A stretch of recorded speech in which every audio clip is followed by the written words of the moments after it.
Excellent. Thank you, everybody, for joining the Bassfug podcast. Today, we have a very special show. We're joined by two people. Usually it's one, but I think this is the second time we've had two people on the show at once. I'm with the group Elevated from Chicago, Illinois. Chris and Dennis, thank you for coming on the show. Thank you. Thank you for having us. Yeah. Excited to be a part of it. Before we start talking about your music, I have a couple of questions. First of all, I've been asking everybody about quarantine. How have you been handling quarantine? Has it been killing you guys, or is it like, are you really thriving, as they say, during it?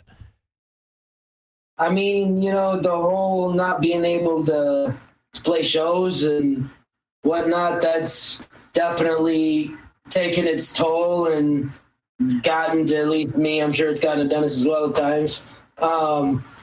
But yeah, it's also provided us with a chance to dig deep into, you know, who we are as producers and really focus on the music, obviously, because that's, you know, what the only option we had. So we just been in the studio working, trying things, exploring new avenues of sound design and production and whatnot, and just trying to keep ourselves busy. Fortunately for us, our studio has been maintained to stay open, so we really haven't had any issue with that. As for the live aspect, it's hard when you work on a song for a while and don't get to play it out live. You know, that really kills. Yeah, see the reaction of the crowd, and you know that a lot of times that helps with motivation, and you know it's just kind of like that pat on the back you need to keep on going.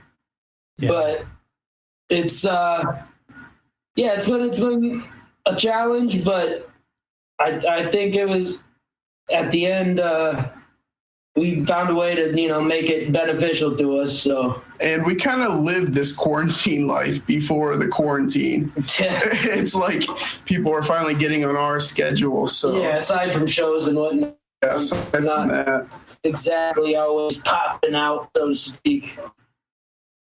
Yeah.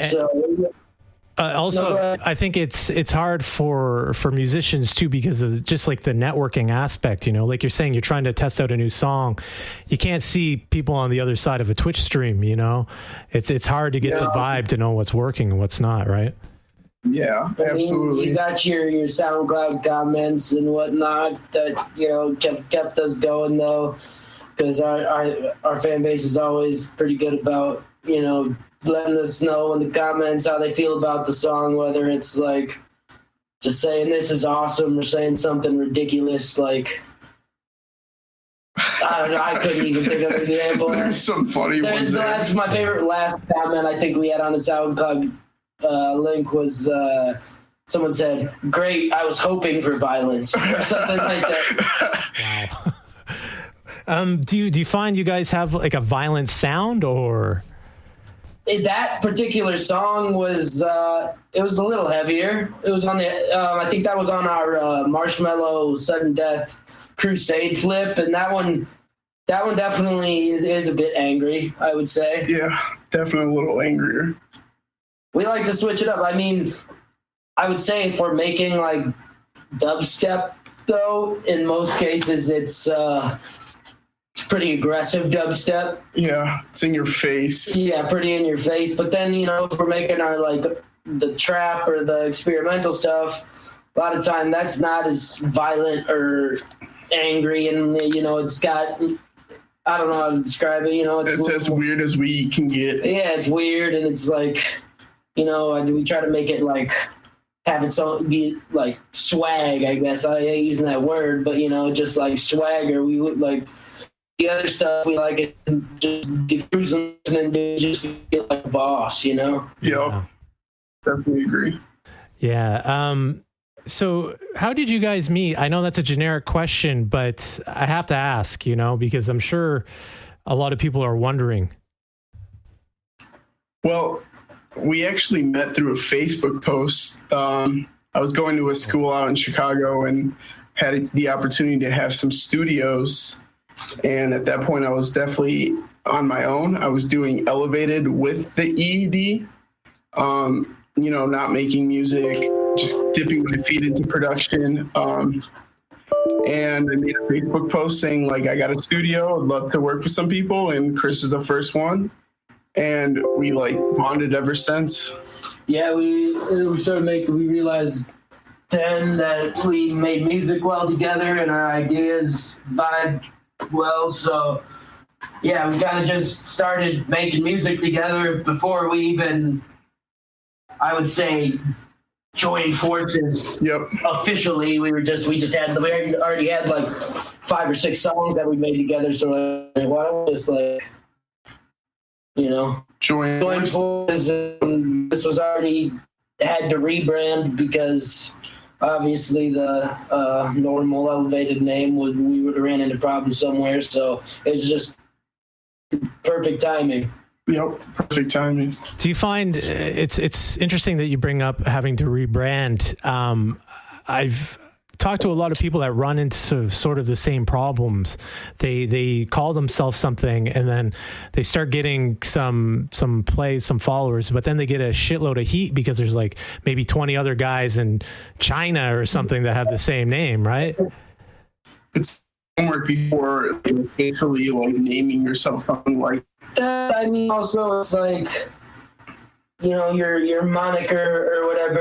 It obviously it's fine until you start gaining, like you said, that little bit of traction. Then is when you gotta really own it. Yeah, you gotta rebrand and find something that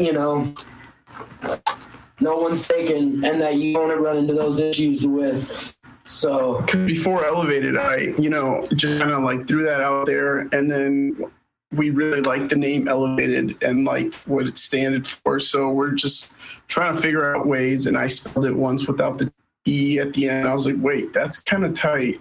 Yeah. Looked at all the socials, everything was free. Looked on Spotify, nothing had it. Looked on YouTube, the whole 9 yards, and realized, all right, we can do this one. How do you focus on gaining fans, because I guess the name issue only occurs if you get a branding, but you guys have a big following now, right?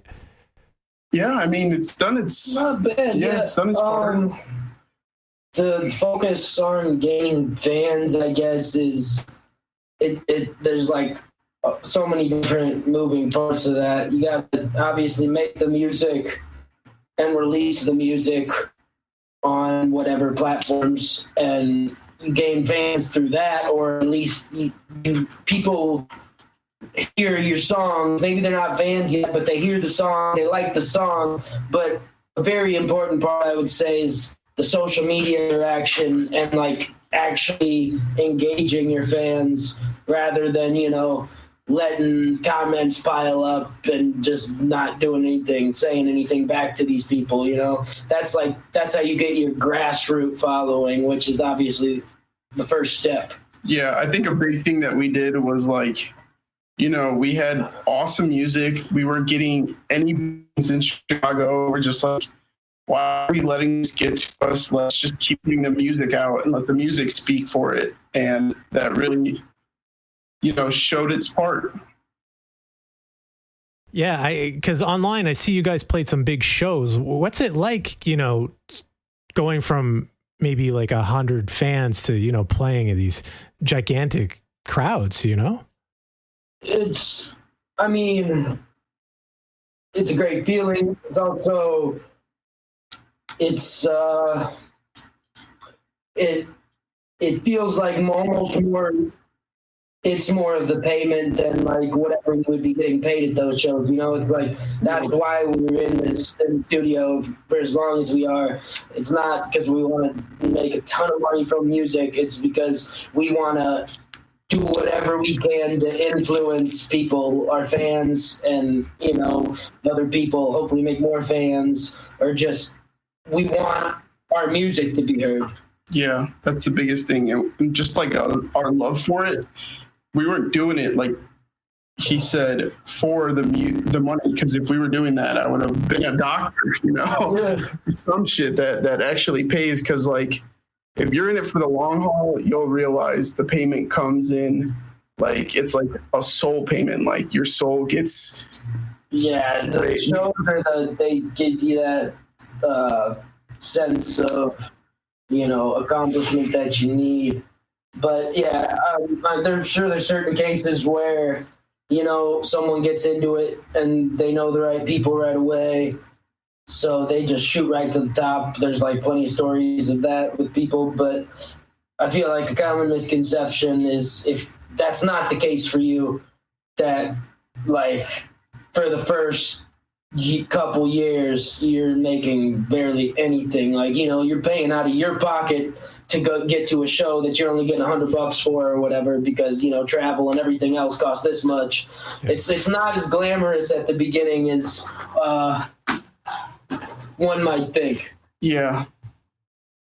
Yeah, and usually it's not even money. It's like 5 beer tickets or something like that. Yeah, the exposure, the infamous playing for exposure. Yeah, I'm just going to eat exposure for dinner tonight. Yeah. Just to kind of stay on the same track there, I did an interview with someone yesterday and we were talking about brands, and they didn't like calling it brands. They thought it was kind of a corporate word. But I find in the bass music scene, saying brand is a very much a normal thing. How do you treat yourself as a brand? And do you think it's like a necessity for any, I guess, I'll just say bass music producer?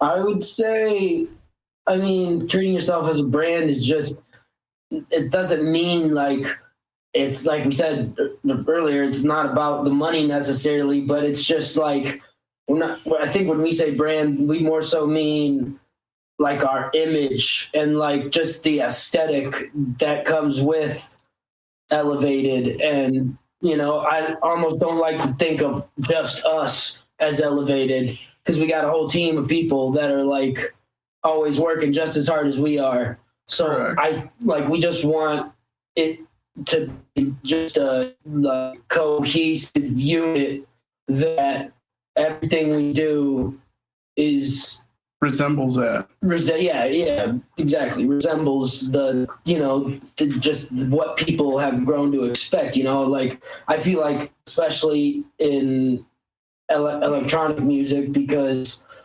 it's there's so many people doing it now that the money is kind of like more tough to make just from shows alone. So like the merch and, the streaming and just the ways you can make an extra buck here and there also is important for artists like us, just because, something like this quarantine's gonna hit again and you're out of shows for a string of 3 or 4 months. You want another way to like implement some income. Yep.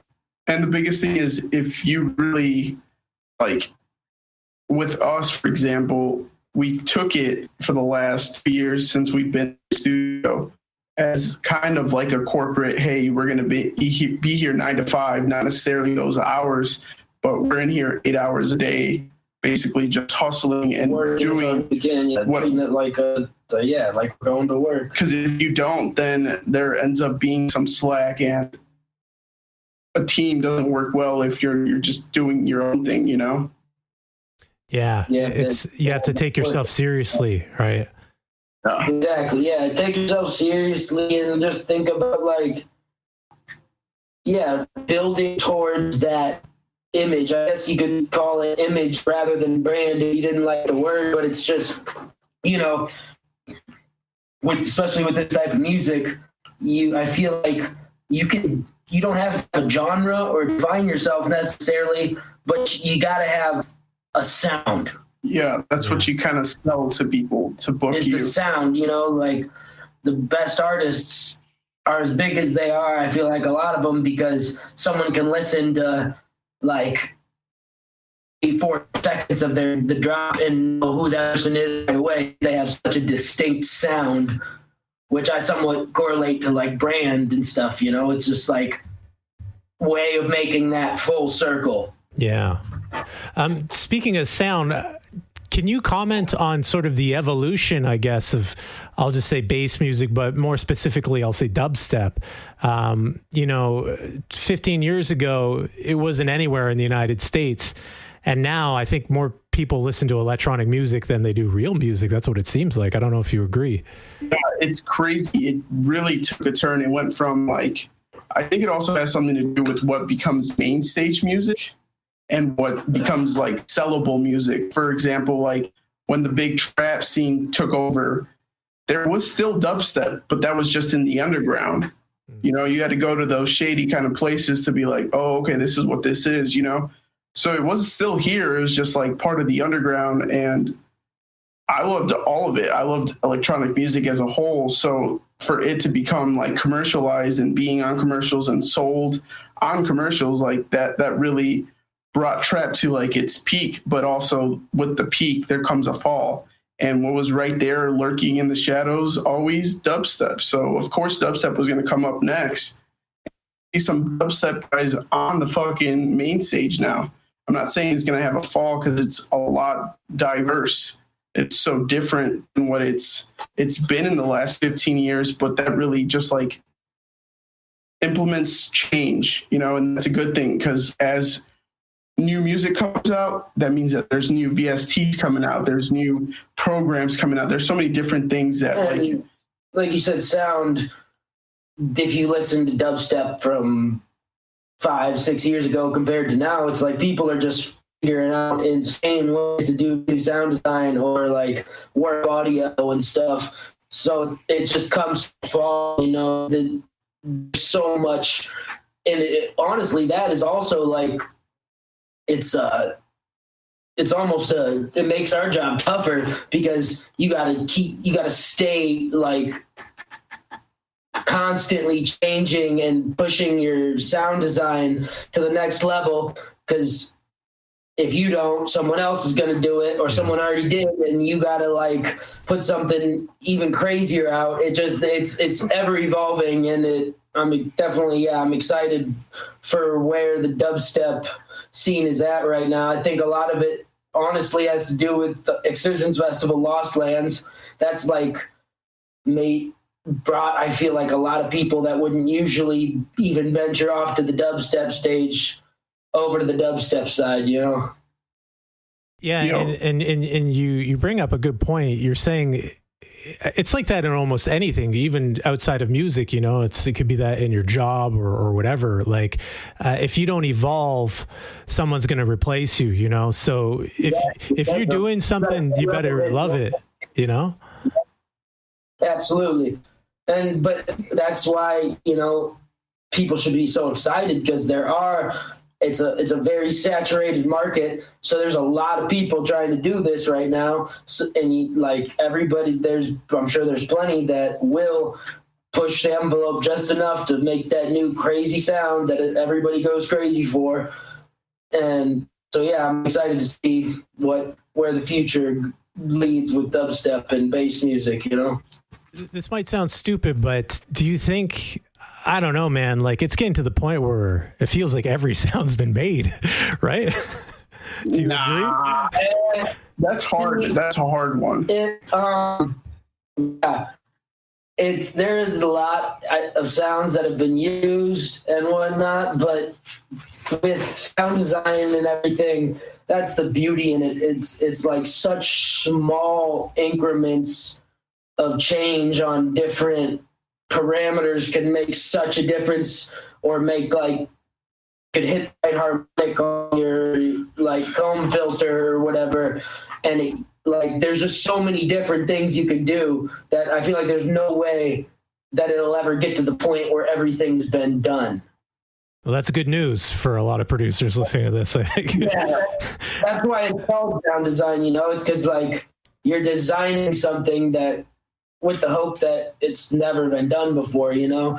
Yeah. There's a lot of people that use, you know, there's a lot of presets out there now, and Splice offers a lot of growl audio samples and stuff that I've heard people use without altering them too much. But, you know, that's whatever you want, whatever you want to get in. You can still get people to like enjoy your music like that, and you can make a good song. But I feel like if you really want to break through in dubstep and bass music, you got to be the one that like creates the sound.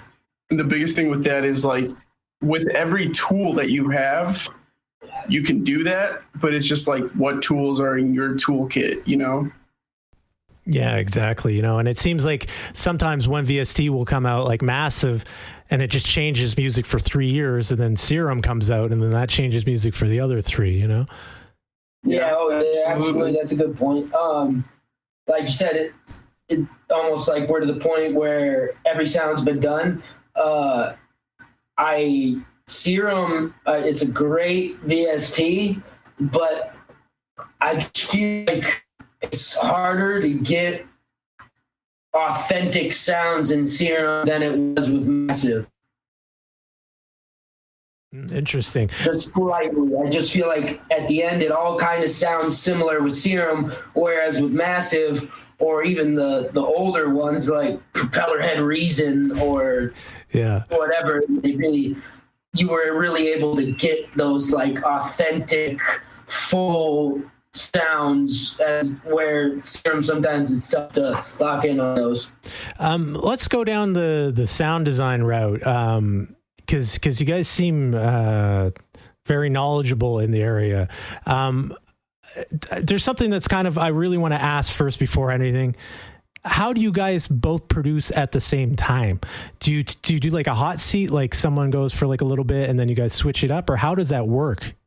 A lot of the time we'll do the hot seat, but if, say it's a week where we're not able to get into the studio at the same time, there's always Splice, which is a great tool you can use where you can share like Ableton projects back and forth through like the internet. So if I'm doing something and I want Dennis to check it out or get in and work on it, all I have to do is make him a collaborator on it, because we have 2 separate Splice accounts. So if I make him a collaborator on it, then he can open it right up and everything's in there for him. Yep. Because at first we did like he would work on it and then I would work on it if we weren't both available. But then we got the studio, so we got more of a share space and we would just hop back and forth, and that seems to work really well as well. So what are you guys using for gear? What are your like what is it what's your workflow like right now? Oof. Right now we have obviously in our studio here we have the Apollo Twin for our interface, and then we got some nice speaker setups and like a microphone to record audio or whatever if we need to, and like a vocal booth. But as far as in the AW, I've kind of been straying away a little bit from Serum as of lately, up until like a couple months ago, or I'd say quarantine was what made me kind of start trying to switch it up. It was mostly Serum for sound design, but lately we've been getting into like taking audio and stretching it out. Like it could be any type of audio file, and if you go into like the warp view and stretch the hell out of it and then turn on texture and like change the performance and everything on we use Ableton, but I don't know how you do it in another one in a different DAW, but that seems to be how you can get some really crazy sounds. I've seen other people or heard of other people doing it in the dubstep scene, and it's really fun to mess around with, because you can take a snare, you could take a chant of someone saying hey, or just anything, and if you stretch it out enough and put the right obviously post effects on it, you can make some really good sounds with that. So we've been using that. Also, we've used a lot of like actual live recordings of things that we've recorded in video. Could be anywhere from like a construction sound to a cup being dipped in water and just getting, some actual noises and just manipulating them. Yeah, field recordings we've been messing around with a bit as well. Just because, yeah, you can, if you hear a sound that stands out to you just in your daily, whatever you're doing, why not record it and see how it would sound in a song, Yeah. Because there's tons of crazy stuff, like dubstep is all pretty, like, metallic-y sounding these days. So, record yourself hitting some pots and pans and try and find a way to make that, the new your next sound for your song. It's just fun to see how you can take that sound and translate it into something that you use. Stepping out of the box, as we would say, is like a good way to just like get some actual things that you won't really hear as much. Exactly, and like you said, that's the way to stay away from every sound having been used. It's like, because I know no one has used, unless maybe I don't know, but I'm pretty sure no one's used a recording of them hitting a metal tube that they found somewhere, with a vape or something. Yeah, or whatever it may be. It's just that's another way that I feel like other people also are using to get those new sounds. Is they're taking audio, just random audio, and stretching it in different weird ways and warping it. And so yeah, that's mainly what we've been doing for our sound design. And it's also quicker too, like it's quicker to get an original sound if you use some Foley. Like if you just record, like you said, like a construction site or something, it adds more originality to your song quicker sometimes than spending an entire night fucking around with whatever VST you have, right? Oh yeah, that's another thing. We take days where there really won't be any production as far as like putting a song together. Like if you're doing sound design, I feel like actual, inside of the VST or whatever it is, you got to just take full days to create just a library of weird sounds and resample them all and turn those to audio, because that makes your life easier later. But that's also how you can get those real gritty like sounds, or the ones that stand out, the different ones, is after you've been sitting there forever and tried switching every knob every which way until you've like hit that sweet spot, Yeah. What are you guys going to do when quarantine's over? What are your plans? Hopefully play a shit ton of music at shows. That's the big one. We were trying to work on a tour right before this all happened, and obviously stopped the idea. So I think we don't really know what's going on. You see pop-up shows everywhere, but that doesn't mean it's going to happen in our state or the states around us. So it's more or less just like, what can we do until then? Just make some more music. Yeah, and we had just released our Wave EP right before, a month or two before all this hit, and that's we were planning the Waves tour or mini tour or whatever you want to call it.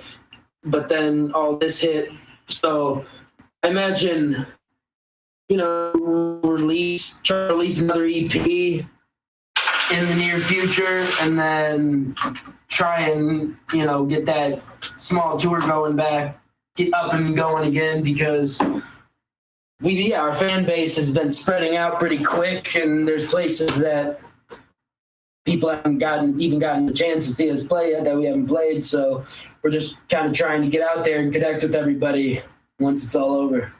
Yep, that's the big goal right now. I wanted to ask you about the Waves EP. I noticed you guys used a lot of Game Boy carts for your art. Yeah. Can you talk about that? Is there like some connection to video games that you guys find, or? Well, we both have a tendency to love video games either before or after we're done working. So we've always connected with video games, and growing up, like that was... There's just so much nostalgia that comes with like the Game Boy cartridge, or just like, the older video games. from your childhood and whatnot. And that's what our generation, what we were playing when we were kids, you know? Yep. It would have been the Game Boy and the, you know, Sega and the Nintendo 64 and stuff. That was probably, you know, like the console most people our age were playing in their glory days, so to speak. Did you find that sort of old retro gaming music inspired you, do you think? Yeah, it did definitely on that one. It definitely did. It inspired us for sure, and it was a good way for, back to what we were talking about, branding, to keep a constant throughout the entire EP. As far as the visual aspect went, you know, we made like different little videos that were the Waves video games, you know, for each song. And that was really fun to do. So, yeah, it just kind of all fell into place and we just ran with it, you know? Yeah, because I find there was always been a stigma, going back to electronic music kind of being mainstream now. Video games were sort of the same thing. I remember growing up, like people would pick on me because I played StarCraft or something, you know what I mean, when I was in junior high. And people would be like, "Oh, the video games aren't art, the music sucks." But there's so many video games that have awesome soundtracks, like Tekken or even StarCraft or whatever, you know.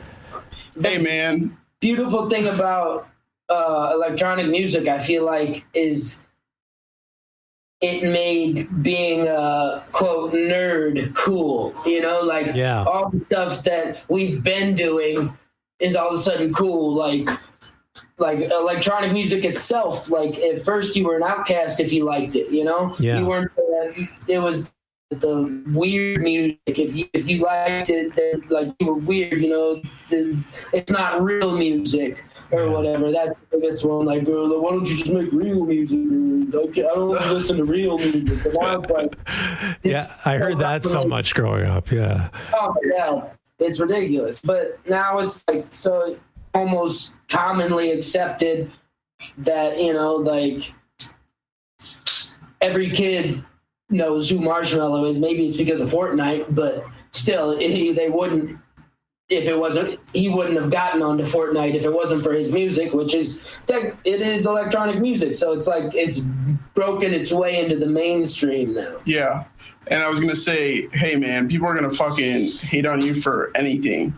If you like it, does it really matter? Yeah, you just do it, you know, and eventually it just seems like people come around to things. Those kids that made fun of me as well are the same kids asking me for fucking guest lists when we had shows in our city. Oh, the sweet irony. The full circle. Yeah.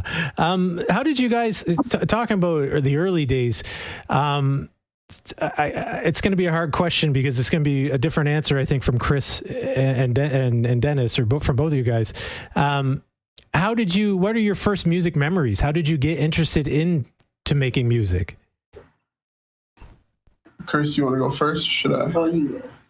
Well, I remember like when the first Skrillex, it was an album or EP that came out with like all the classics. Like, I just remember hearing that and just being like, what is this? And that's kind of how I got into clubbing. And from clubbing, I like learned about festivals, and that music just was like nothing else that you could find that really just like got my attention. And from there, you know, you see yourself in the crowd and you're just like, man, I want to be on that stage.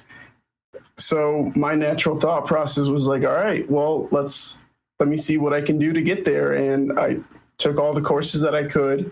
School doesn't really help you become a musician. It's when you're on the street learning about it and just, you know, putting in those, for anyone that has a day job, you know, if you spend 8 hours working somewhere, you should be spending those 8 hours as well working on yourself and your music, if that's what you want to do.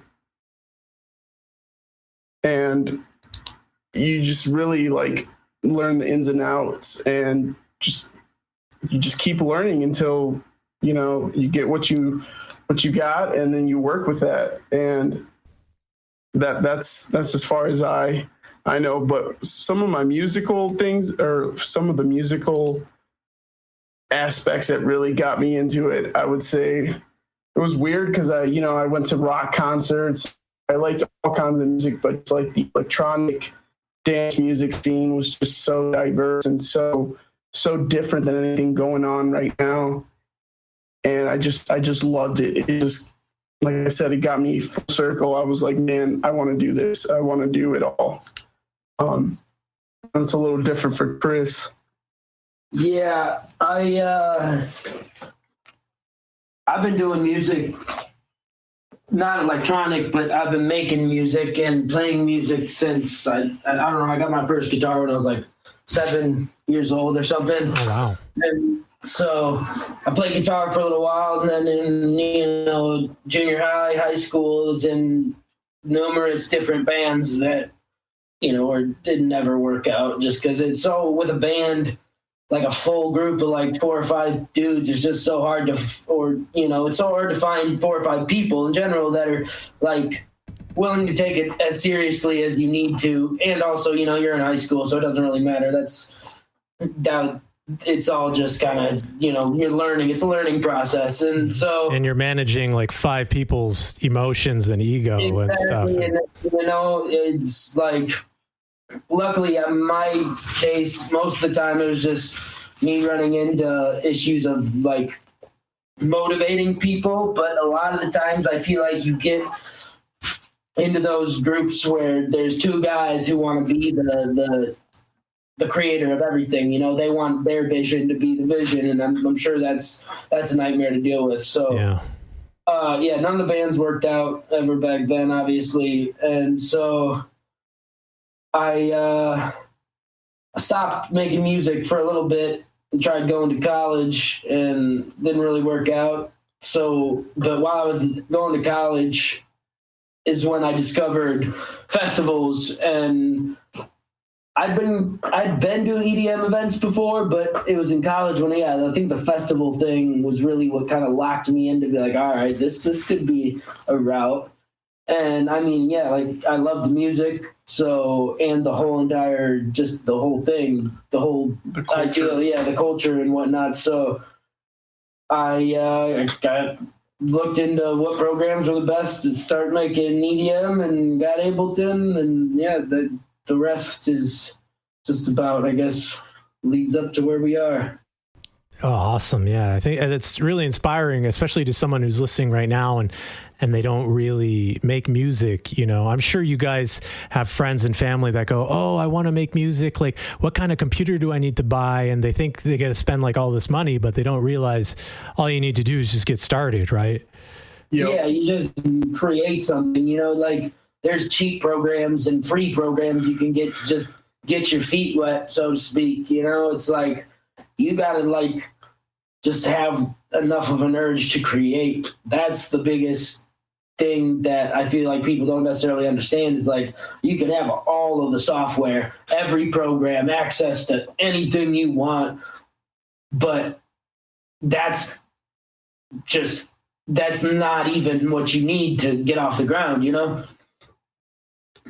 If you see this laptop, it's an old school laptop, but it's the job done. It's my laptop right now is I would say it's been hanging on for dear life. It's the same one I've always used, but it does it time and time again, and she's still working with us. So if it ain't broke, you don't fix it. That's the way I am. I'm a creature of habit in a lot of things I do. So, like, and actually another thing along those lines is Ableton 10's been out for about almost a year now, and I've already had the license that I needed to upgrade.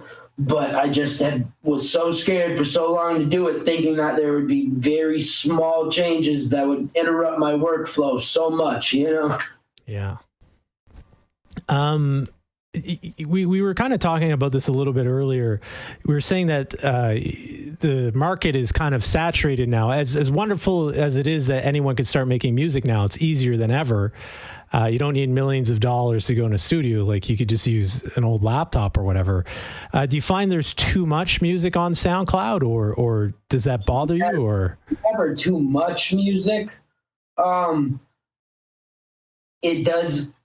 A thing about SoundCloud that I've been noticing recently is a lot of people. I hate when people try and use your comment section to advertise themselves. Like, I mean, it maybe if there's a genuine, like, typed out message that you can tell wasn't just copy and pasted into like 100 different songs comment sections, then I understand. It's like, hey, you guys did great on this song, check my stuff out, I'm a big fan, whatever. But aside from that, if it's just like, yo, I'm a 7-year-old rapper for yada yada, my shit's fire, come check me out, people comment sections, I feel like that's definitely like not it, Chief. That's not the way to do it. I'm pretty sure the Eminem didn't go on people's MySpace wall and harass them to download his songs. I mean, I've never seen like other people that have been successful spamming people's pages with stuff. You know, there's just like a time and place for everything. It's just like, I'd say a big piece of advice for the up and coming DJ producers or whatever is, if you meet, you know, someone who's an inspiration to you and you get a chance to sit down and talk to them, don't talk to them about music unless they bring it up and want to talk to them about talk about music. It's like that, you know, it's just, if you want to develop a relationship with someone, you got to do it outside of work somewhat, I guess, you know? It's got a valid point. And also, just like with the oversaturating, if your stuff is good and it continues to be good, it's going to be found. Like, we never put $1 behind our marketing as far as like getting fans or getting on playlists. Like, people would hit me up and be like, yo, can we get you on this playlist? Okay, sure. $100. Get out of my face. We're broke ourselves. Like, I'm not going to give you money to be on a playlist. Like, I think that shit's whack. I mean, whatever you got to do, but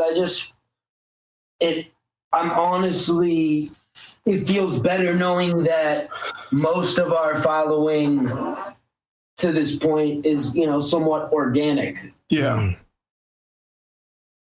Because then those fans are real and they continue to come back. And if it's paid for, I feel like then it's only good for what you're paying, and then it's over, you know? Yeah. And it also fucks up your ranking too. If you ever get like fake fans or whatever, it destroys your Facebook page. Like, when you try to make a post, it doesn't send it to the legitimate people. They have some stuff, some algorithm that like fucks with that.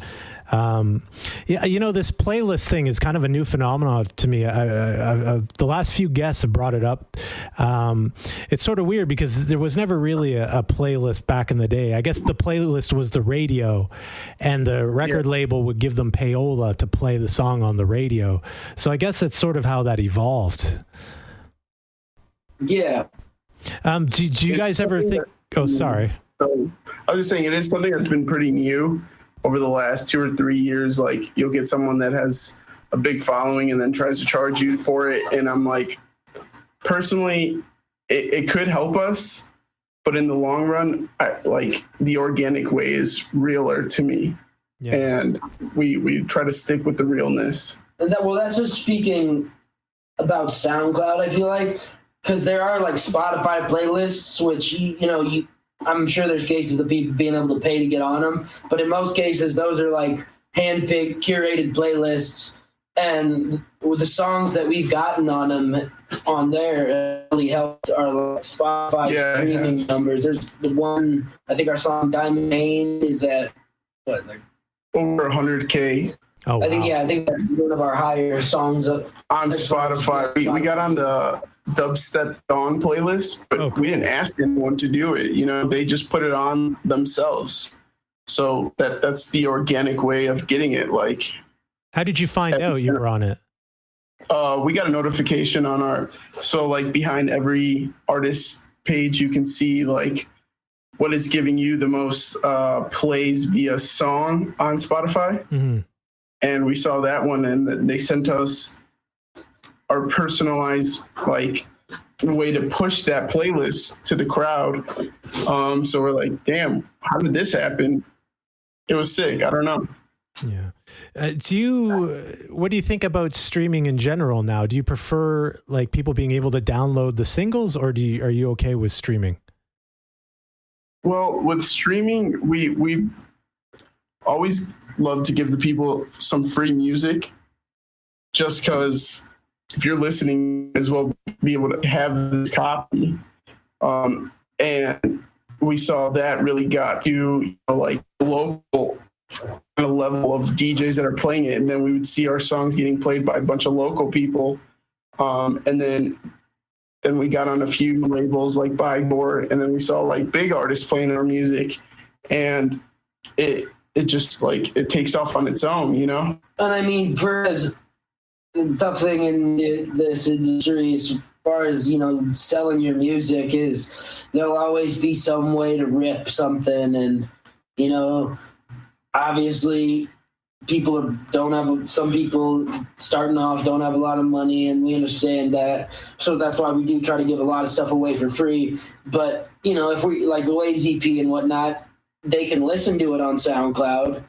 But if they want to play it in their set and for it to sound good at the 128? Yeah, 128 kps or whatever it is. KPBS, yeah, the best sound quality. Then or a WAV file. You have to spend the 99 cents on Spotify to download it. You can't download it from SoundCloud. Yeah. But that was our first album, and that's only when we did it. And I mean, the numbers were kind of virtually the same all across the board. So it wasn't much of a difference. But yeah, like if you wanted it and you wanted to pay for it, like, that helps us. But ever since CDs went away, I knew there was going to be a big change, and there could be a big change in next year. Like music could go away from that. Yeah, just streaming, I feel like, especially in electronic music, is just it's a smaller percentage of the income you'll make. I feel like shows, merch, that's the bread and butter. Maybe you get a song that gets way up there on Spotify and you make, a decent monthly check. But I feel like for a lot of people, especially in bass music right now, it's the shows and the merch that are bringing home the real money that you need. Yeah, unless you're streaming in the millions, and then which happens. Which could be the case soon, but now it's the people like Marshmello and Child that are making the big streaming money because they're making the mainstream pretty more appealing stuff, But then with those, for the masses, you get a lot of streaming deals like commercials, TV, and such. Licensing is big. That's where you can make the most bucks. But is that the music you want to make? And if so, if that question is what you want to do, then fucking get it. Yeah. Or just hire a ghost producer to do it for you. Yeah, or that. Have your interns upload it. Who needs ghost producers? What's up? Yeah. You talked about something that we never talked about on the podcast before, and I kind of want to explore this. You were talking about meeting your idols, and you said when you meet your idols, don't talk about music. Have you guys ever met some of your idols or big acts, and how did you feel? Like, were you nervous? Like, how did you act? Did you feel like kind of dorky or what was it? I mean, we all have our one fanboy moment here and there, but obviously, yeah, you just want to compose yourself as much as you can and be yourself, but just don't say the same exact things to them that they hear every night in every other city. If you want to develop a relationship with someone, then you just be genuine with them and try and get the conversation to something that they want to talk about in that setting right then, or you don't, and when the conversation ends, walk away, don't pry and, linger on them. But yeah, we've all had that moment. Yeah, I think the biggest thing is like Chris is saying, don't be like a yes man and just be like that entourage that they already have. Like, yeah, those people are never going to tell them otherwise. Like, if you want to have a genuine conversation, a genuine conversation, and it like leads to be like, yo, you're kind of cool. What's your name? Like, have them ask you those questions. That's when you're like, all right, cool. Like, I'm going to build a friendship out of this, not just like, I'm trying to make some money off you or trying to do this off of you. Cause like, you'll meet a lot of people that just want to like use you and, for whatever it's worth. It's like 90% of people half the time. Yeah. So that's where I feel like you kind of just like weave out the like, all right, this person just wants something out of me, Yeah. No, when you're at that level, it just becomes so overwhelming. You can meet someone that's like a real genuine person. You're like, all right, dope. I don't have to like put up this like front or anything. I totally agree. I'm sure you guys have too. I've seen some crazy entourages where you're just like, is this fucking Black Mirror? Like everyone's giving this guy coke and telling him he's a god, and it's so weird. It doesn't make sense sometimes. How like, just willing people are to just do whatever they like think this person wants them to do right at that point, when a lot of times all that person wants them to do is just chill out and like hang out, be normal, Yeah, just chill, dude. I just played my set. I'm not really trying to... Let's have a drink. Yeah. Let's do a toast or whatever. But yeah, we don't need to like tell me about how great my set just was, because not necessarily but it's just like, I'm glad you liked it, but like, maybe you're doing a meet and greet, I'll hear that 50 times. But so if you're lucky enough to be backstage with them, like, don't be one of those people. I agree 1,000%, man. Yeah. Just shifting gears, and we're getting towards the end of the interview here. Once again, thank you guys so much for your time. This has been really awesome. Yeah, thank you for having us. Let's talk about your new releases that are coming up. You mentioned a little bit in the before the interview started. Do you want to talk about that a little bit? Yeah, sure. We got a song coming out on a really bigger dubstep label. I think it's a what's the word? A compilation? Compilation? Is that the right one? Yeah. So it's a few different artists. That one's coming out, I believe, sometime in September. Yeah, early September. But until then, we've kind of, been working on an EP that for ourselves, and we also have a few like just free releases here and there coming up. And a couple collabs that we got to release, some older ones that have been done forever, and then some newer ones. Our release it's a little different. It's not as like bass heavy. It's more like, I guess you'd say like future bass, or I don't know what to call it, but it's melodic. Yeah, it's pretty melodic one. We got a couple of those that we already have released. Our Lowest Child Better Not remix, we released that at like Christmas time, and I just noticed that it's doing pretty good on SoundCloud when it wasn't for a while. That's the weird thing about SoundCloud. A lot of times the song will be kind of like slow moving in the traction it's getting, and then I'll get a bunch out of nowhere. Yeah. Because someone reposted it, or, I don't know how the algorithms work, but yeah, so we got, like we said, with quarantine, we've been trying a bunch of new things and, just doing literally whatever we were inspired to do because we've had a lot more time on our hands. So, yeah, I feel like fans can expect a lot of variety in the next songs we'll be releasing. Yeah. Excellent. There's a few, not a specific amount, but we could just wake up one day and be like, all right, let's put this out. We will. Because, yeah, that's another thing.